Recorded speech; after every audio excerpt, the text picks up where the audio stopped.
रहमान रहीम। बेटे जो आज का नेक्स्ट टॉपिक है हमारा वो है स्ट्रक्चर ऑफ किडनी के बारे में कि इंसानी जो गुर्दा है उसका स्ट्रक्चर किस तरह का जो है वो हमारा होता है। तो किडनी जो है ये एक रेडिश ब्राउन कलर का स्ट्रक्चर है। बेटा लाजमी याद रखिएगा, आपके सामने मैंने डायग्राम ओपन की हुई है। इस डायग्राम को एज इट इज़, क्योंकि अभी मोस्टली बच्चों के पास टेक्स्ट बुक्स नहीं होंगी, आप इस डायग्राम को बेटा अपने रजिस्टर्स ओपन करिएगा और उस पर इस लेक्चर को यहीं पे ही आप लोगों ने स्टॉप करना है और पहले इस डायग्राम को अपने रजिस्टर पे प्रैक्टिस करना है और देन इस लेक्चर को जो है आपने सुनना शुरू करना है ताकि हमें जो है वो क्लियरली इसके बारे में पता लग सके। पहले मैं थोड़ा सा बेटा इसका इंटरनल स्ट्रक्चर ऑफ किडनी के बारे में आपको डिटेल्स थोड़ी सी बताऊँगा, फिर हम इसको रीडिंग की तरफ लेके चलेंगे। लें जी, आपके पास बेटा आपको एक किडनी नज़र आ रहा है और उसका जो बिल्कुल बाहर वाला पार्ट है, सबसे आउटर रीजन, इसे रेनल कॉर्टेक्स कहते हैं। कॉर्टिकल रीजन होता है जो बिल्कुल बाहर वाली साइड पे हमारे पास मौजूद होगा। उसके बाद अगर आप लोग देखो तो बेटा अंदर हमारे पायरामिडल शेप जो है, रेनल पैरामिड्स जो है वो हमें नज़र आती हैं। ये पायरामिड्स क्यों कहते हैं? क्योंकि इसकी शेप पायरामिड की तरह की है।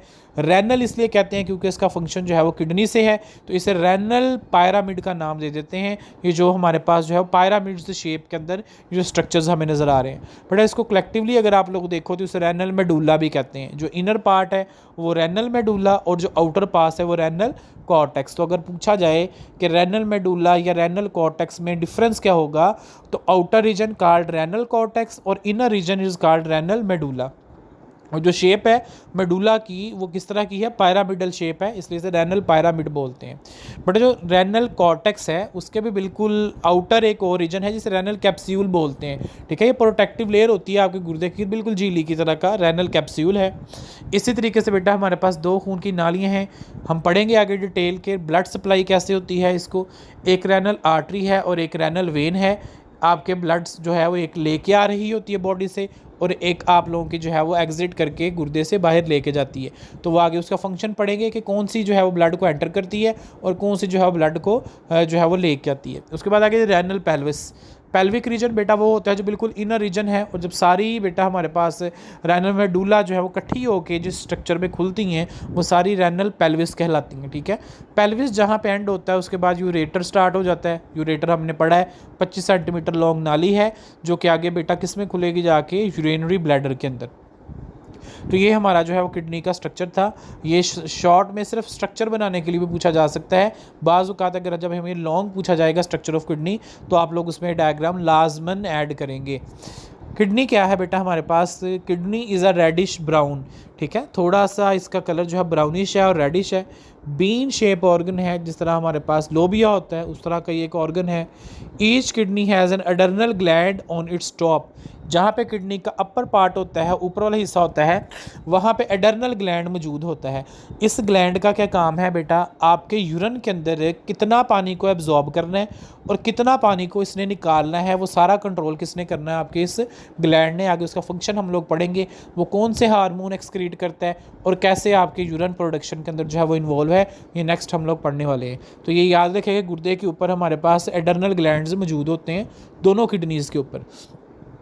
Kidney and its adrenal glands are surrounded by a fibrous renal capsule. जो एडर्नल ग्लैंड है वो भी, और इसी तरीके से हमारा जो रेनल जो गुर्दा है उसके भी गिर्द एक प्रोटेक्टिव लेयर है, एक सराउंडेड है। ठीक है, उसे रेनल कैप्सूल बोलते हैं। Each kidney has a convex and concave side. बेटा हर किडनी की एक कन्वेक्स साइड है और एक कनकेव साइड है। जो डिप्रेस्ड एरिया हमें नज़र आ रहा है जिसे हाइलम भी बोलते हैं, अंदर की तरफ बेटा जो अंदर की तरफ खुल रहा है जहाँ पे ये पेल्विक रीजन मिल रहे हैं अंदर वाला हिस्सा, इसे जो है वो हम लोग कनकेव साइड बोलते हैं, जो डिप्रेस एरिया है। ठीक है, झुका हुआ अंदर की तरफ। और जो बाहर वाली साइड आपको नज़र आ रही है एक्चुअली वो सारी क्या है? कन्वेक्स पोर्शन है इसका, जो आउटर रीजन जिसको आप लोग बोल लें। हाइलस होता है बेटा डिप्रेस्ड एरिया और the concave side of the renal hilum, also called hilus. ये जो अंदर वाला सारा पोर्शन है ना हमारे पास गुर्दे का, जहाँ ये पेल्विक रीजन, यूरेटर और ये सारी आपकी वेन्स और रेनल पायरामिड, जहाँ पे मेडुला जो है वो इकट्ठा हो रहा है, अंदर सारी नालियाँ हैं, तो बेटा ये सारा अंदर वाला जो पोर्शन है एक होलो सी कैविटी सी है जिसे हाइलस बोलते हैं या हाइलम भी इसको कहा जाता है। At this point renal artery enter the kidney. जैसे मैंने अभी बताया कि वो जगह होती है जहाँ से आर्टरी और वेन जो है वो आपके गुर्दे के अंदर जा भी रही हैं और लीव भी कर रही हैं। At this point renal artery enter the kidney. अब जो रेनल आर्टरी है वो खून को लेके आ रही है गुर्दे के अंदर, और जो रेनल वेन है वो साफ खून को जिस्म की तरफ दोबारा लेके जाती है। And renal veins and ureter leaves, तो रेनल वेन जो है वो लीव करती है, गुर्दे से बाहर जाती है। नाली जो खून को लेके जाती है वो रेनल वेन है, और जो नाली खून गुर्दे की तरफ लेके आती है वो रेनल आर्टरी होती है। इंटरनली जो है वो kidney consist of 2 portion, kidney के 2 पोर्शन हैं।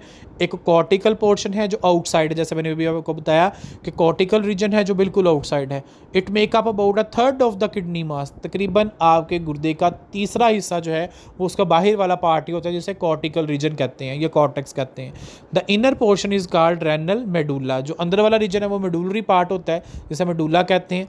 It makes 2/3 of the kidney, तो ये 2 हिस्से, 3 हिस्सों में से एक हिस्सा बाहर वाला और 2 हिस्से जो है वो अंदर वाले होते हैं। ये एमसीक्यू पूछा जा सकते हैं। The renal pelvis is a funnel shape structure in the centre of the kidney. अगर आप रेनल पेल्विस को देखें बेटा, जो आपके डायग्राम में भी नजर आ रहा है, तो ये जो पेल्विक रीजन है, इस पेल्विक रीजन में अगर आप लोग देखो तो इनर पोर्शन है आप लोगों का, और इसमें जो है वो ये एक फनल शेप है, ठीक है, फनल की तरह का बना हुआ है, अंदर की तरफ झुका हुआ, तो इससे जो है वो रेनल पेल्विस या फनल शेप स्ट्रक्चर बोलते हैं आपके किडनी का। ब्लड एंटर करता है किडनी में थ्रू रेनल आर्टरी, जैसे मैंने अभी आपको ऊपर बताया कि जिस गुर्दे के अंदर जिस नाली के ज़रिए खून आता है जिस्म से, जिसको साफ़ करना होता है, वो रेनल आर्टरी है। Blood enter the kidney through a renal artery and leave कहाँ से करती है? Through renal vein. The renal medulla consist of, बेटा जो मेडुलरी पार्ट है, जो अंदर वाला हिस्सा है इसका सारा, जो मैंने आपको भी समझाया, रेनल मेडुला जो है वो नंबर ऑफ कोन शेप, ठीक है, कोन की तरह के स्ट्रक्चर्स हैं, जैसे पायरामिड्स बोलते हैं, रेनल पायरामिड्स कहलाते हैं। तो ये उस पर मुश्तमिल होता है जो मेडुला है। Urine is collected in the renal pelvis, सारा जो पेशाब होता है वो इकट्ठा होता है जी रेनल पेल्विस के अंदर। जितनी भी बेटा आपकी जिस्म के अंदर जो वेस्ट एलिमिनेट करना होता है, जो गुर्दे कह लो कि खून को साफ़ कर रहे होते हैं, वो एक्चुअली मेडुलरी पार्ट में हो रहा होता है। सारा जो रेनल मेडुला है वहाँ पे हम पढ़ेंगे नेफ्रॉन का स्ट्रक्चर नेक्स्ट टॉपिक के अंदर, तो ये सारा काम जो है उसमें हो रहा होता है, जो यूरिन की फार्मेशन है। तो अब सारा यूरिन क्योंकि बन जाता है, और वो सारा यूरिन कहाँ पर आ जाता है जी आप लोगों का, आपके रेनल पेल्विस के अंदर। तो urine is collected in the renal pelvis and exit the kidney through the ureter, और वो सारा का सारा जो है वो आपका यूरिन उस यूरेटर के ज़रिए नीचे यूरिनरी ब्लैडर के अंदर जो है वो आके गिरता है, और वहाँ पे जो है वो कंप्लीट हो जाता है। ये था जी आज का बेटा हमारा छोटा सा टॉपिक था, बहुत आसान सा, कि स्ट्रक्चर ऑफ किडनी जो है वो कैसा है, किडनी का स्ट्रक्चर किस तरह का है। इसमें हमने उसमें जो मेन शॉर्ट हैं वो रेनल कॉर्टेक्स, रेनल मेडुला का आ सकता है आपके पास। आपको पता होना चाहिए कौन सी जो है वो नाली खून लेके आ रही है, कौन सी जो है वो खून को लेके जा रही है, कौन सा पोर्शन जो है वो किस तरह का है, उसका क्या फंक्शन है, वो क्या काम करता है। तो स्ट्रक्चर ऑफ किडनी मैंने आपको बताया जी, एज अ लॉन्ग क्वेश्चन भी पेपर में पूछा जा सकता है।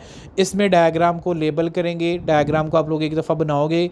जब ये लेक्चर सुनने लगना है बेटे, तो उससे पहले आप लोगों ने क्या करना है, इस टॉपिक को एक दफ़ा पढ़ने से पहले आप लोगों ने इसमें जो इसकी डायग्राम है उसको एक दफ़ा बनाएं। बनाने के बाद आपने इस लेक्चर को सुनना है, ताकि हमें उसके स्ट्रक्चर्स के बारे में क्लियरली पता लग सके। नेक्स्ट जो हम लोग टॉपिक पढ़ने वाले हैं नेक्स्ट लेक्चर में, उसमें हम लोग स्ट्रक्चर ऑफ नेफ्रॉन पढ़ेंगे। मैं आपको नेफ्रॉन के एक दफ़ा स्ट्रक्चर दिखा देता हूँ। इसकी भी बेटा जब लेक्चर आपने नेक्स्ट सुनना है, उससे पहले बेटा ये डायग्राम आपके सामने खुली हो, बनी हुई हो, देन आपको समझ आएगी, क्योंकि नेक्स्ट वाला जो टॉपिक है वो थोड़ा सा जो है वो क्रिटिकल है इसकी निस्बत, क्योंकि उसके अंदर जो है वो हमने सारी जो है वो स्ट्रक्चर पढ़ने हैं हमारे नेफ्रॉन के। तो नेफ्रॉन को स्ट्रक्चर को पढ़ने के लिए भी हमें उसका सारा स्ट्रक्चर जो है वो आना चाहिए, उसकी सारी जो है वो लेबलिंग आपको कंप्लीट पता होनी चाहिए, देन वो टॉपिक जो है वो आप लोग पढ़ सकते हैं जी। चलते हैं इसके एक्सरसाइज की तरफ। जो MCQs हैं वो कौन से हैं जो हमने देखे, तो which one of these is a not a part of single nephron, ये बल्कि नेक्स्ट टॉपिक में आएगा कि नेफ्रॉन का हिस्सा कौन सा है या कौन सा नहीं। बट ऐसे MCQs में इस टॉपिक के अंदर जो MCQs हैं वो आप लोगों ने देखने हैं कि कौन सा MCQ जो है वो हमें इसमें नज़र आ रहा है उस टॉपिक से रिलेटेड, वो आपने सॉल्व करने की कोशिश करनी है। अदरवाइज़ जो बाकी आगे टॉपिक पढ़ेंगे उनसे रिलेटेड जो MCQs होंगे आप लोग सॉल्व कर सकते हैं। इसी के अलावा जो हमारे पास क्वेश्चन है, justify the functioning of kidneys as both excretion and osmoregulation, जो मैंने अभी आपको उसके 3 फंक्शंस बताए थे प्रीवियस लेक्चर में, वो आप लोग लिखोगे। List the organs of urinary system, urinary system के हिस्सों के नाम बताएं। ये आपको जो असाइनमेंट्स दी जा रही हैं जो आप कॉलेज से ले रहे हो, उनके अंदर ये आपको क्वेश्चंस दोनों ही मिलेंगे, तो वहाँ पे आप लोग जो है ये सॉल्व करेंगे, जो मैंने आपको अभी ऊपर पढ़ाया है, क्योंकि बुक्स अभी मोस्टली आपके पास मार्केट में अवेलेबल नहीं है। तो जो आपको पढ़ाया जा रहा है उसको ही अच्छे तरीके से नोट करें, देखें, तो आपको जो है वो क्लियर हो जाएंगे जो टॉपिक्स हैं। ओके बच्चों, मिलते हैं नेक्स्ट लेक्चर में, तब तक के लिए अल्लाह हाफिज़।